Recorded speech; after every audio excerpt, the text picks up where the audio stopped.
சிவகங்கை மாவட்டம் இளையான்குடி வட்டத்துல அரணையூர் அப்படிங்கிற கிராமத்துல செந்தமிழன் அன்னம்மாள் ஆகியோருக்கு மகனாக 1966ஆம் ஆண்டு நவம்பர் 8ஆம் தேதி பிறக்கிறார் சீமான். நீ எல்லாம் பிறந்ததே ஒரு சாபக்கேடு. முடிஞ்சா இன்னைக்கே போய் செத்துரு, மறுபடியும் பிறந்து வா. அப்போவாவது உனக்கு ஓலை ஒழுங்கா வருதான்னு பாக்கலாம்.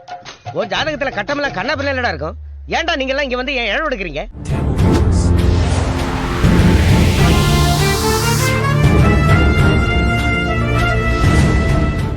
தனது சொந்த ஊர்ல பள்ளி படிப்பை நிறைவு செஞ்ச சீமான் 1987ஆம் ஆண்டு இளையான்குடியில இருக்கிற ஜாகிர் ஹுசேன் கல்லூரியில இளங்கலை பொருளாதாரம் படிக்கிறார்.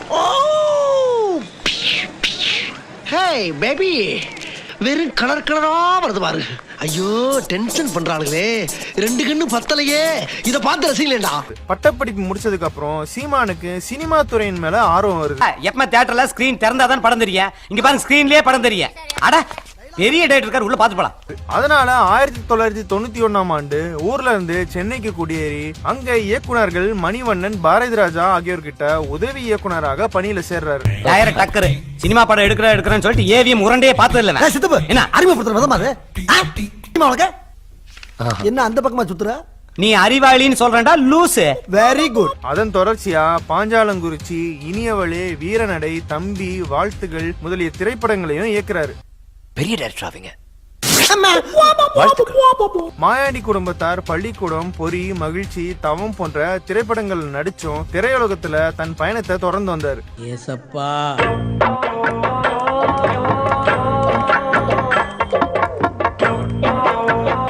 சினிமால இருந்த போதும் திராவிட திராவிட திராவிட திராவிட கம்யூனிஸ்ட் இயக்க மேடைகள்ல பேச்சாளராகவும் வலம் வந்தார் சீமான். மகாஜனங்களே, அமெரிக்கால புள்ளக்குட்டி பெத்த புருஷன் பொண்டாட்டி 2 பேர் கதை சொல்லிட்டு இருக்கேன்ல. அவரோட ஆரம்ப கால அரசியல் பெரும்பாலும் பெரியார் இயக்கத்தை சார்ந்ததாவே இருந்துச்சு. டேய், இவன் வேற என்னை ரொம்ப டார்ச்சர் பண்றான்டா. பெரியாருடைய கொள்கைகளை மிக தீவிரமாக மேடைகள்ல முழங்கி வந்தார் சீமான். அத வேற ஞாபகப்படுத்திட்டீங்க. நெஞ்சமெல்லாம் பொண்ணு அறக்கு தம்பி, மறக்க முடியல. 2004 பாராளுமன்ற தேர்தல், 2006 உள்ளாட்சி தேர்தல் காலங்கள்ல திமுக கூட்டணி ஆதரிச்சு தேர்தல் பிரச்சாரமும் செஞ்சாரு சீமான். திமுக கூட்டணி பிபி நம்பரை கொடுத்து பிபி ஏத்துறானே. 2008ஆம் ஆண்டு இலங்கையில போர்ச்சூழல் தீவிரமடைந்த வேளையில விடுதலை புலிகளின் தலைவர் பிரபாகரனை சந்திக்கிறாரு. 25 ஒரு சர்வீஸ்ல இப்படி ஒரு காரியம் நடந்ததே இல்ல. அதுக்கப்புறம் தான் பெரியாரிய இயக்க மேடைகள்ல ஈழ ஆதரவு கொள்கைகளை மிக தீவிரமா முழங்க ஆரம்பிச்சார். ஆனா அதுக்கு முக்கியமா 3 தகுதி இருக்கணுமே. 1 நல்ல பர்சனாலிட்டியா இருக்கணும், நெக்ஸ்ட் நல்லா படிச்சிருக்கணும், 3வது இது இருக்கணும். இதுன்னா நல்ல வீரம் இருக்கணும் முதலாளி. அது பேர்ல மட்டும் தான் இருக்கு, பாடியில எதிர்பார்க்காத. சினிமா துறையினர் சார்புல 2008ல ஈழத்தில் நடக்கும் தமிழ் மக்கள் மீதான அடக்குமுறைகளை கண்டிச்சு ராமேஸ்வரத்துல நடந்த கூட்டம் சீமானோட வாழ்க்கையில ஒரு முக்கியமான திருப்பு முனைன்னு சொல்லலாம். திருப்புன்னு வந்து இறங்கி இருக்கேல, அவங்களுக்கு ஒரு பதட்டமா இருக்குமா இல்லையா? போக போக பாத்துட்டு செத்துருவாங்க. அதுக்கப்புறமா தொடர்ந்து அதிரடியான பேச்சுகள், கைது, சிறைன்னு அவருடைய வாழ்க்கை கழிஞ்சிச்சு.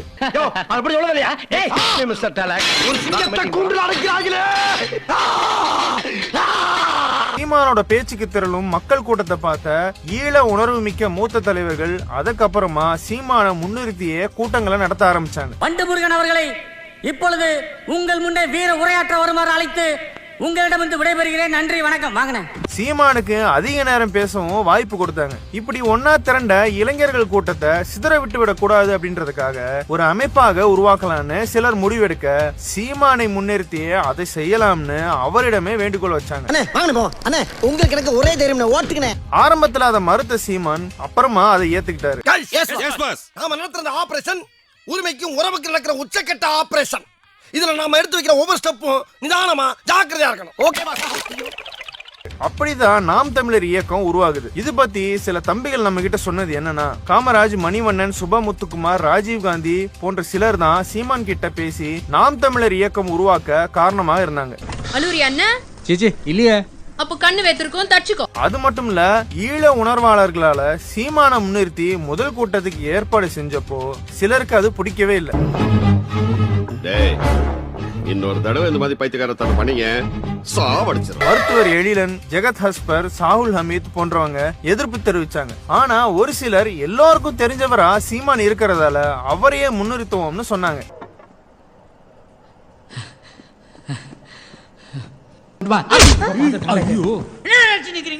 அதுக்கப்புறம் நடந்தது எல்லாமே வேற ரகம்.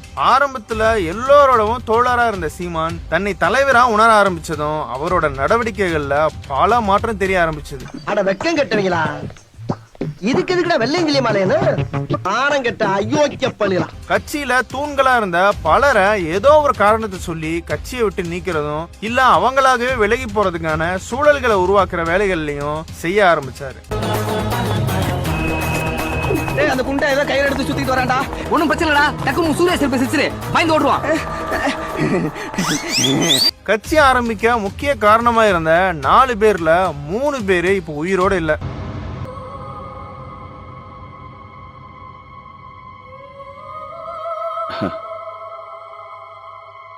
ஆனா அவங்க 3 பேருமே இறக்குறதுக்கு முன்னாடி சீமான் மேல இருந்த அதிருப்தியில கட்சியை விட்டு விலகித்தான் இருந்தாங்கன்னு சொல்றாங்க தம்பிங்க.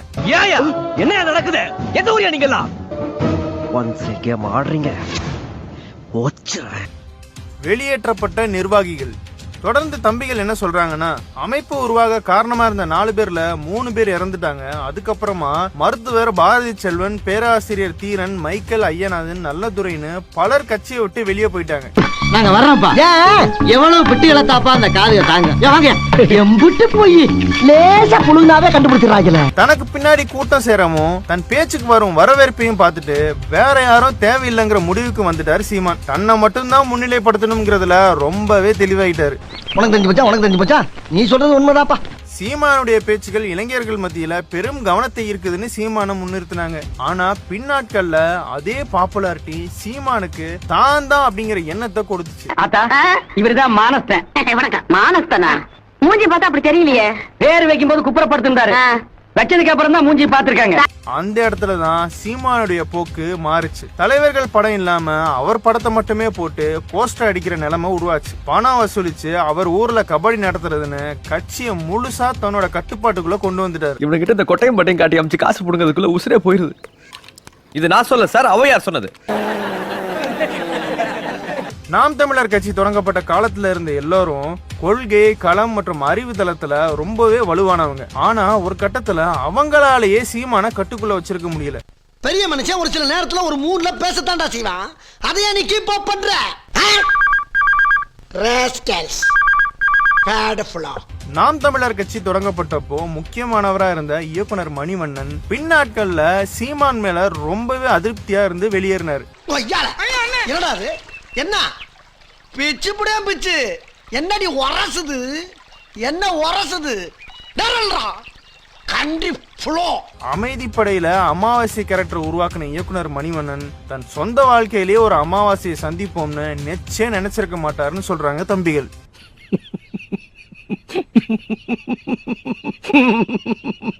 தன்னை மிஞ்சி இருக்கிற மூத்தவங்களை எல்லாரையும் நீக்கிட்டு தன்னோட கருத்துக்களை ஏத்துக்கிற, தன் பேச்சை கேட்டு அரசியலுக்கு வந்த நபர்களை மட்டும் கட்சியில வச்சுக்க ஆரம்பிச்சாரு சீமான். பாடி கட்டுக்கலாம். யாருமே இல்லாத இடத்துல கூட விலகு விலகுன்னு வெறித்தனமா கத்திட்டு வர்றீங்க பத்தியா? உங்களை நினைக்கும் போது என் கண்ணு கசங்குதுடா. கட்சியில தான் எடுக்கிறதுதான் முடிவுன்னு அதிகாரமா சொல்ல ஆரம்பிச்சாரு. அதுலயும் சீமான் ஒரு ஸ்ட்ராட்டஜியை பயன்படுத்தினாருங்க. மாவட்ட அளவுல நிர்வாகிகளுக்கு இருக்கிற பிரச்சனைகளுக்கு கொம்பி சீவி விட்டு 2 குழுக்களா பிரிச்சு செயல்படுற மாதிரி பாத்துக்குவாரு. எதா இருந்தாலும் பிராங்கா பேசுறாயா? இதுல எந்த குழு தன் பேச்சுக்கு கட்டுப்படாம இருக்கோ இல்லனா எதிர்த்து கேள்வி கேக்குதோ அந்த குழுவுல இருக்கிற நிர்வாகிகளை கட்சியை விட்டே நீக்கிடுவார். நான் என்ன பறவை காய்ச்சல் வந்த பண்ணியா? என்ன பார்த்தோன்னா வாமிட்டா வருதாமா? டேய் நான் பேசி சரி பண்ணிடுறேன். இனிமே நீயே சொன்னாலும் நான் இந்த வீட்டுல இல்லனா மாவட்டத்துல நடக்கிற கூட்டத்துல அவங்க பெயரை சேர்க்காம அழைப்பு எடுக்காம அவமானப்படுத்தி அவங்களையே கட்சியை விட்டு போக வைப்பாரு. இனி பாப்படா, இனிமே நீ தாண்டா எனக்கு துரோகி, நான் தாண்டா உனக்கு விரோதி. கோ கோ கோ. குறிப்பா தனக்கு ஆதரவு அப்படின்னு அவர் முடிவு பண்ற குழு நிச்சயம் பணம் செலவு செய்யற குழுவா தான் இருக்கும். அவர் கட்சியை விட்டு வெளியே அனுப்பின நபர்களும் ஒரு காலத்துல கட்சிக்காக பணம், நேரம், உழைப்பு செலவு பண்ணவங்களா தான் இருப்பாங்க. அதுக்கு நம்ம இடம் கொடுக்க கூடாது. கட்சிக்காக, கொள்கைக்காக உழைச்சோமே, அண்ணன் சீமானுக்காக சிறைக்கு போனோமே, அடி வாங்கணுமே, அதெல்லாம் வீணா போச்சேங்கிற விரக்தியில சிலர் கட்சியை விட்டும் சிலர் அரசியலை விட்டுமே வெளியே போனாங்கன்னு சொல்றாங்க தம்பிகள். வேஸ்ட் எங்க? சாரி தம்பி, வேஸ்ட் எங்களை காப்பாற்ற முடியும். வேஸ்டையும் வேஸ்ட் பண்ணிட்டேங்க, என்னையும் வேஸ்ட் பண்ணிட்டேங்கல்ல. ஆரம்பத்துல என் போட்டோ எதுக்கு, இது நம்ம கட்சி, வாங்க எல்லாரும் சேர்ந்துதான் கொள்கைகளை உருவாக்கணும்னு சொன்ன சீமான் கடைசியில நான் சொல்றதுதான் கொள்கை, விருப்பம் இருந்தா கட்சியில இரு, இல்லன்னா வெளியே போயிடுன்னு சொல்ற நிலைமைக்கு வந்து நிக்கிறாரு. ஏன் சார் அழுகுறீங்க சார்? சவுண்ட் வரலையே சார்? எல்லாரும் என்ன ஏமாத்துறாங்க. அழாதீங்க சார், அழாதீங்க. கட்சிக்காக எவ்வளவு உழைச்சிருந்தாலும் கூட அவர் விருப்பத்துக்கு மாறா நடந்துகிட்டா, இல்ல அவர் பேச்சை எதிர்த்து கேள்வி கேட்டா உடனே கட்சியை விட்டு வெளியே போக சொல்லிடுவாரு. இந்த பாரு, நானும் உன்னை ரொம்ப நாளா வாட்ச் பண்ணிக்கிட்டே இருக்கேன். அண்ணா அண்ணான்னு தலைவர் பேரை சொல்லியே நீ ஆளை காலி பண்ண பாக்குறேன்.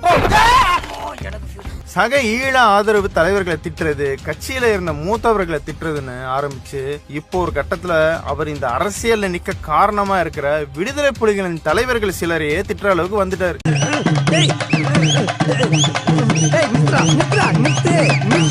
அவங்கள விட நாம பெரிய தலைவராகிட்டோம் அப்படிங்கிற எண்ணமே அவருக்கு வந்துருச்சு. உள்ளுக்குள்ள உறுத்தல பொறம்போ அப்படின்னு உங்க மனசாட்சி உங்களை பார்த்து கேள்வி கேட்காத மிஸ்டர் பார்த்தசாரதி. மத்த யார் பேச்சையுமே கேக்குற நிலைமையில இனி அவர் இல்ல அப்படின்னு சொல்றாங்க தம்பிகள் சிலர் வேதனையோட.